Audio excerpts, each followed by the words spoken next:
You have been burned before.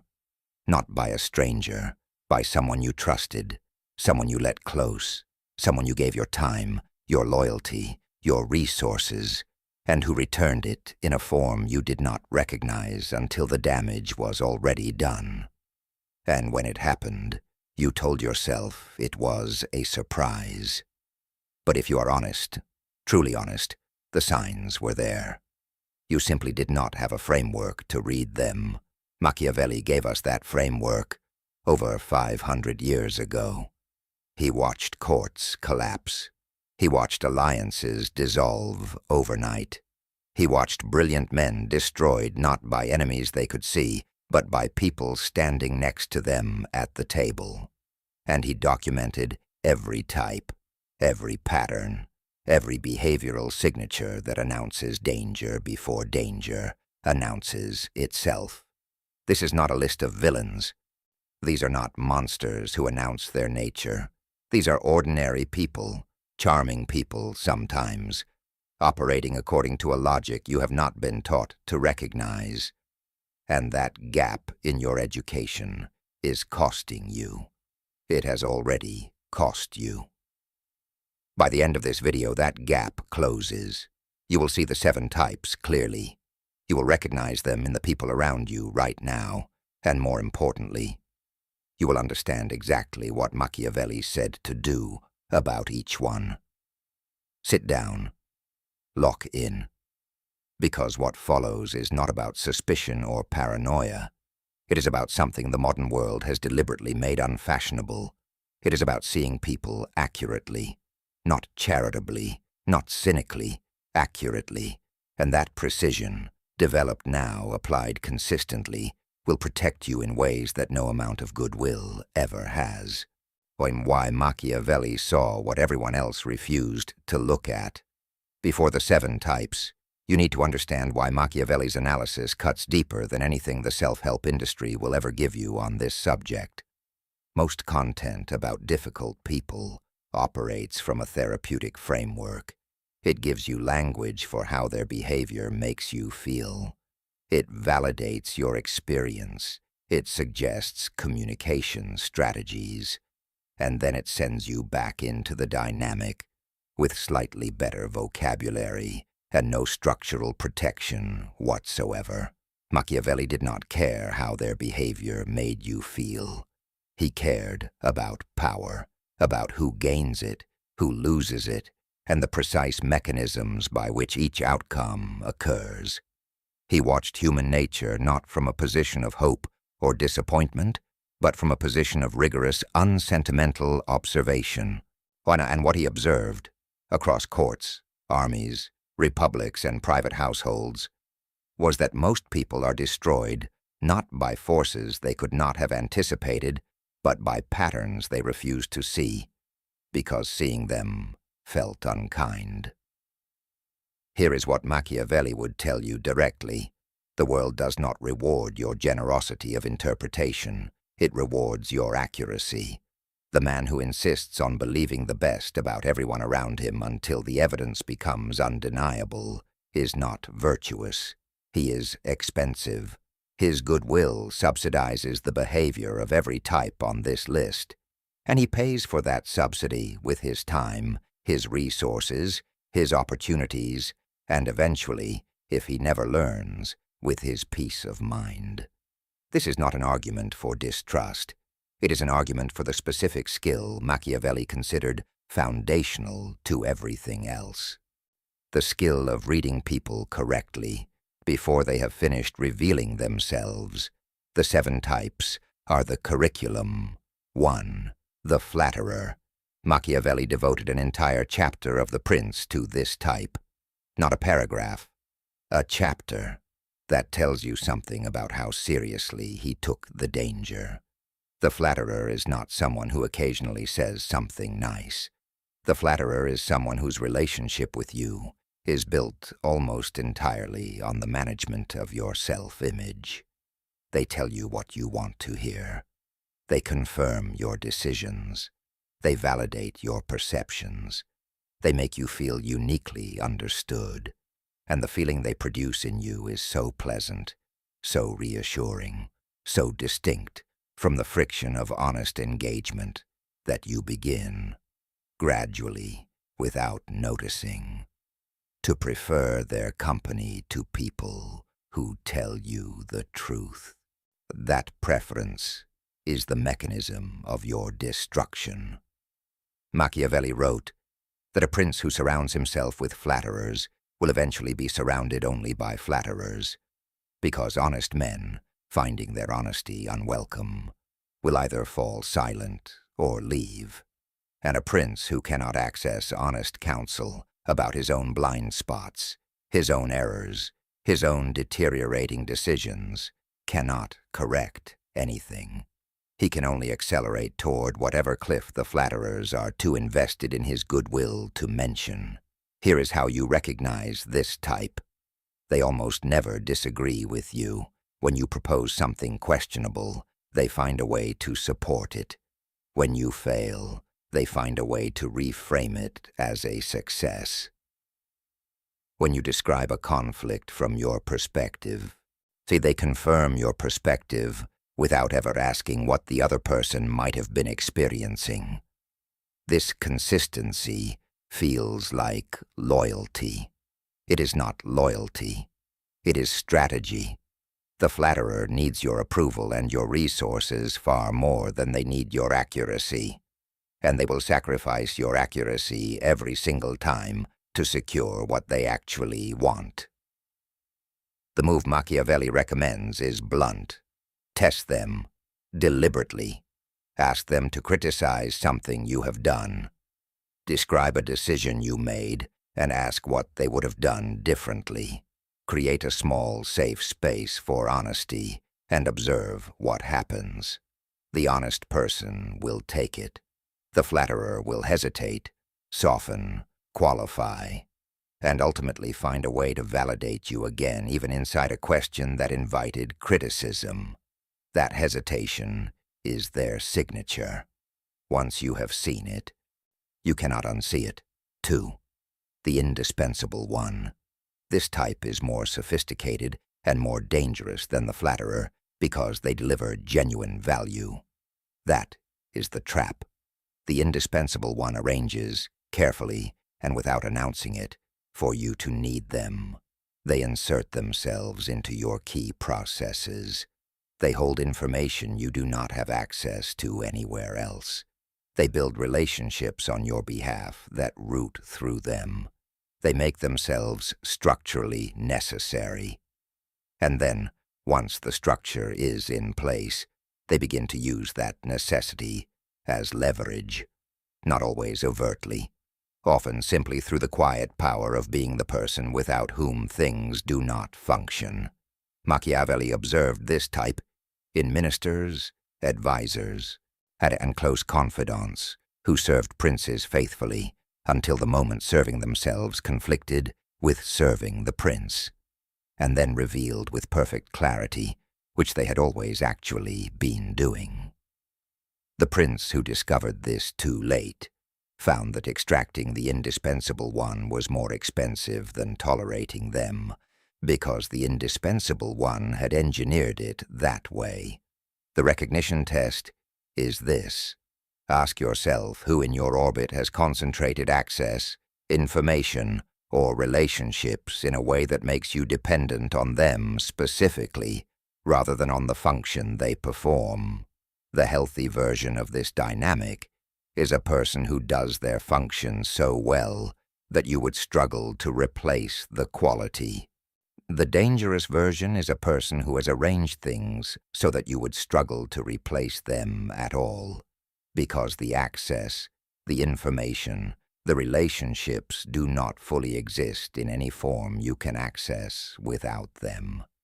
The distinction is subtle, but it is everything. Competence creates value you benefit from. Manufactured indispensability creates a dependency you are governed by. One of these people is an asset. The other is a slowly tightening grip.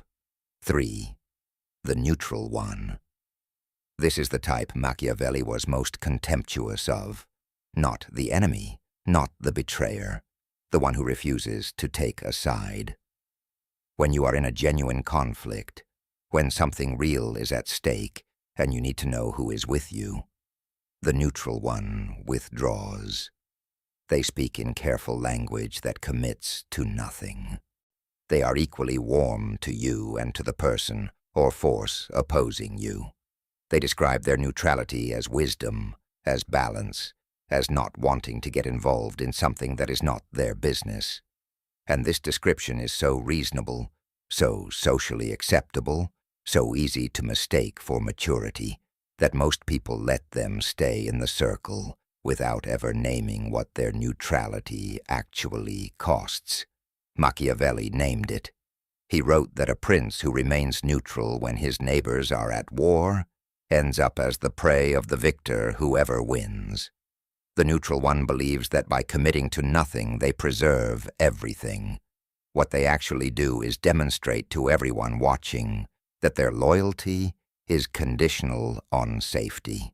And conditional loyalty is not loyalty. It is a loan with a very high interest rate. You will pay at the worst possible time.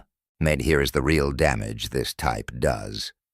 They occupy the space in your life that honest allies should fill, and they occupy it without ever paying the price that honest alliance requires. They take warmth, access, and trust from you. They return performance of friendship when the stakes are low and manage distance when the stakes are high. And because the moments of low stakes vastly outnumber the moments of high stakes, the pattern is easy to miss until you are in the situation where you discover, in real time, that the person you thought was standing with you has found a reason to be somewhere else. The Machiavellian response is to name it once clearly, without drama. A person who will not stand with you when it costs something is not neutral. They are simply waiting to see who wins. And once you understand that, the question of how much access to give them answers itself. 4. The overly generous one. This type will surprise you, because generosity is not supposed to be dangerous. Machiavelli understood something about the psychology of generosity that the modern world has almost entirely lost. That giving, when it is compulsive or strategic or driven by the need to be needed, is not a virtue. It is a mechanism of control dressed in the language of care. The overly generous one gives to you continuously. Time, resources, energy, favors. And each act of giving creates an invisible ledger. They never present the ledger. They never announce that a debt exists, but it exists. And at the moment they need something from you that you would not freely choose to give, the ledger becomes visible. Seneca, whose philosophy ran parallel to Machiavelli's in this precise observation, wrote that there is no benefit more oppressive than one that is too great to be repaid. The overly generous one understands this intuitively. They do not want you to be able to repay them. They want you to remain in the condition of owing, because the person who owes cannot easily refuse, cannot easily criticize, cannot easily leave. The debt is the mechanism. The generosity is the delivery system. The recognition test is whether the giving ever stops when you need something they do not want to provide. The genuinely generous person gives without tracking and does not withdraw warmth when you decline or disappoint them. The overly generous one becomes, subtly, briefly, but unmistakably, different in those moments, cooler, more formal, and slightly more distant. And then once you have complied, or apologized, or found a way to restore the balance they required, the warmth returns as though nothing happened. That cycle, generosity, withdrawal, restoration, is the signature. Once you have seen it once, you will see it in every interaction that follows. 5. The lion who needs your help. Machiavelli identified the powerful person who approaches you in apparent weakness as one of the most reliable mechanisms of manipulation in the entire catalog of human behavior, and he described it with a precision that is worth understanding fully. This type arrives in your life, displaying a wound, a crisis, a vulnerability that seems to dissolve the normal distance between people and create instant intimacy. They need you specifically, your skill, your connection, your insight, your support. And the need feels genuine, because in many cases it is genuine. The crisis is real, the wound is real, the ask is real. What is not always real is the relationship that the crisis is being used to establish. The lion who needs your help is powerful in their natural environment. What they understand, consciously or not, is that approaching someone from apparent weakness creates a sense of obligation in generous people, that approaching them from strength would not. The strong person asking for a favor can be evaluated on the merits of the ask. The suffering person asking for help triggers something older and harder to rationally analyze. It triggers the impulse to protect. And the person who can activate that impulse in you has found a way to govern your behavior that bypasses your judgment entirely. The Machiavelli's observation was not that you should ignore genuine suffering. It was that you should notice the ratio. Does this person's need for you persist after the crisis resolves? Does the dynamic shift once they are back on stable ground? Or do you find that another crisis has materialized to replace the first one? Does the intimacy created by the crisis translate into a relationship of mutual investment? Or does it translate into a relationship in which your role remains consistently the one who gives, and theirs remains consistently the one who needs? That ratio is the answer. The genuine person in crisis becomes, after the crisis, someone you have a real relationship with, one that can hold weight in both directions. The type Machiavelli warned about becomes, after the crisis, someone with a new crisis. And the person who has not learned to read this pattern will spend years of their life pouring energy into a dynamic whose structure was established in a moment of apparent emergency that was never as accidental as it appeared. 6. The mirror. This type is the most intellectually seductive of all 7, and therefore the most dangerous to people who take ideas seriously. The mirror is someone who reflects your values, your aesthetics, your intellectual framework, your way of seeing the world, back to you with remarkable precision. In their presence you feel, at last, genuinely understood. Not merely liked, understood. The conversations are extraordinary. The alignment seems too perfect to be coincidental. And you extend this person access and trust at a rate you would never extend to someone with whom you needed to build understanding gradually, because the understanding appears to already be there. Machiavelli observed in the courts. He studied that the most dangerous advisors were not the ones who disagreed with the prince. They were the ones who agreed with perfect fluency, because agreement, unlike disagreement, never triggers the scrutiny that would reveal whether the alignment is genuine or performed. The mirror has no friction, and the absence of friction is not harmony. It is the absence of a self. Here is the diagnostic. Over time, months, not days, the mirror's views should develop a texture that is genuinely their own. They should occasionally surprise you, push back, to arrive at a conclusion you did not arrive at first, and defend it in a way that is recognizably theirs rather than an elaboration of yours. If this never happens, if the alignment remains perfect across every topic, every shift in your thinking, every new phase of your perspective, what you are encountering is not a kindred mind. It is a reflection, and a reflection will follow you wherever you go and show you whatever you need to see, and it will never, under any circumstances, tell you something that costs them your approval. The person you need in your life is not the one who thinks like you. It is the one who thinks for themselves, and sometimes arrives somewhere you would not have gone alone. That difference is everything. The mirror removes it. And in removing it, i.e., they remove the only thing that makes another person genuinely useful to your thinking, rather than merely pleasant to your ego. 7. The almost loyal one. This is the final type, and it is the one that will do the most damage to the person who encounters it without the framework to name it. The almost loyal one is with you, genuinely, demonstrably, evidentially with you, for everything except the one thing that actually matters. They are present, warm, supportive, invested. They show up. They contribute. They speak well of you.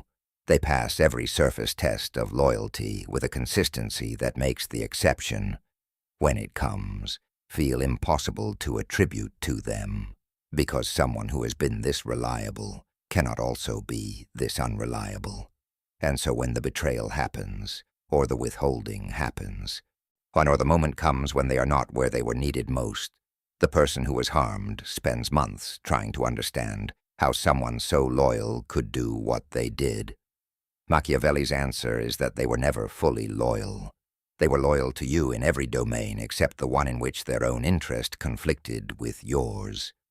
And that exception, the precise place where self-interest overrode loyalty, is the actual architecture of the relationship. Everything else was real. That one thing was also real, and that one thing is the one that matters. The recognition of this type requires patience, because the almost loyal one reveals themselves slowly and only under specific conditions. You must watch over time for the pattern of where their support consistently falters. It is always the same category, the same type of situation, the same configuration of stakes. They cannot help it. It is not performance, it is the honest limit of their loyalty. And because it is honest, it is also consistent. Consistency is the tell.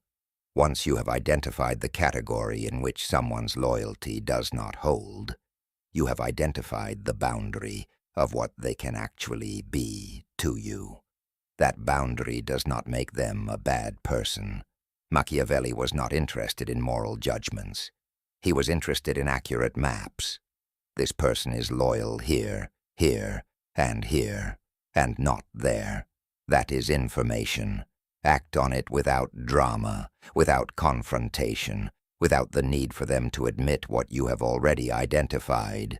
Just stop placing weight on the part of the bridge that will not hold it. Here is the watch-through reward, the thing beneath the list.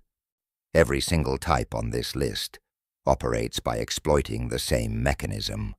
Not your weakness, not your stupidity, your decency. The flatterer exploits your need to feel seen.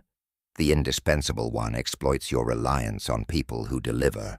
The neutral one exploits your willingness to extend benefit of the doubt.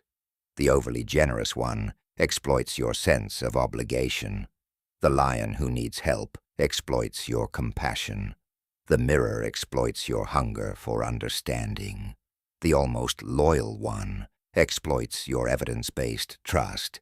Every one of them is targeting something real in you, something that, in a healthy dynamic with a genuine person, would be an asset.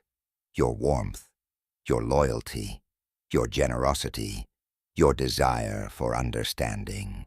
These are not flaws. They are the qualities that make genuine relationships possible, and they are also, without the framework to protect them, the precise points of entry for every type Machiavelli documented. This is what Machiavelli actually meant when he wrote that it is better to be feared than loved if you cannot be both. He was not arguing for cruelty. He was observing that the person who is only warm, who brings generosity and trust and openness without the ability to read accurately, is not more virtuous than the person who combines warmth with discernment. They are simply more expensive, they pay more, they lose more, and they take longer to understand why. The goal is not to stop being warm. The goal is to stop being legible, to become the kind of person who can be generous without being governed by their generosity, loyal without being imprisoned by their loyalty, open without being naive about what openness invites. See that combination, warmth with accuracy, generosity with discernment, is what Machiavelli spent his life trying to articulate. And it is not a cold way to live. It is the most honest one. There is a question underneath this entire framework that is harder than any of the 7 types. What do you do when you are not just surrounded by these patterns, but when you recognize one of them in yourself, the flattery you offer to people whose approval you need, the manufactured indispensability you have engineered in relationships where you felt insecure, the neutrality you have maintained when someone needed you to take a side, and you calculated the cost too carefully. Machiavelli documented these types from the outside, but every pattern he identified in others exists in the person reading him too. And that reckoning, what to do when the person Machiavelli is warning you about is occasionally, uncomfortably you, is a full conversation that this video cannot do justice to. If you find that question already forming, and for the right kind of person, it will. That is the thread that needs its own video to follow, honestly. You have made it to the end, but this is not really an ending. This is the beginning of a different kind of attention.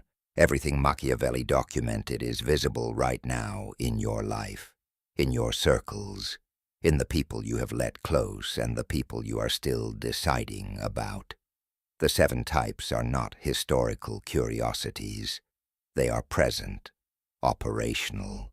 Stop moving through your life with the same patterns he observed in the courts of 15th century Florence, because human nature has not changed. Not in its structure, not in its drives, not in the specific ways people pursue what they want at the expense of those who cannot read them accurately. You now have the framework to read them.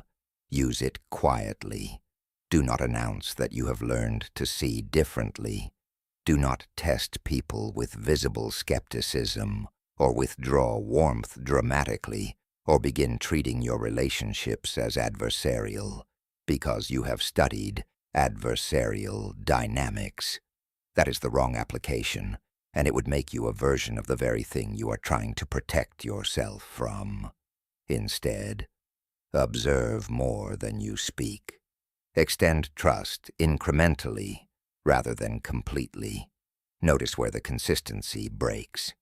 Locate the one category in each significant relationship where support or honesty or loyalty tends not to appear, and then organize what you give and what you withhold accordingly, not as punishment, as accuracy. Machiavelli did not write The Prince to produce cynics. He wrote it to produce realists, men and women who could move through the world as it actually is, rather than as the version of it that is flattering to believe in. That realism is not a loss. It is a promotion. If this framework reached something in you, if something named itself accurately while you were listening, hit the like button. It costs you nothing, and it tells me this kind of content deserves to exist alongside everything louder and shallower competing for your attention. Save this video. Not for today. For the next time someone in your life begins to look familiar in a way you cannot immediately explain, this framework will be here when you need to name what you are seeing. Subscribe if you have not already. This channel does not trade in comfortable ideas. It trades in useful ones. If that is the standard you are holding your thinking to, then you already know what subscribing means. There is someone in your life right now who is inside one of these dynamics and does not yet have the language to describe it. Not for entertainment. Send them this video because they need the framework. Because accurate language is the first form of protection anyone gets. And in the comments, write the type from this list that you recognized most immediately. Not the one that sounds most dramatic. The one that made something in you go quiet for a second when you encountered it. Write it. Because the speed of that recognition is information about where your own blind spots have been living. The framework is yours now. Use it wisely. Use it without cruelty. And never let anyone make you feel that seeing clearly is the same thing as seeing coldly. It is not. It never was.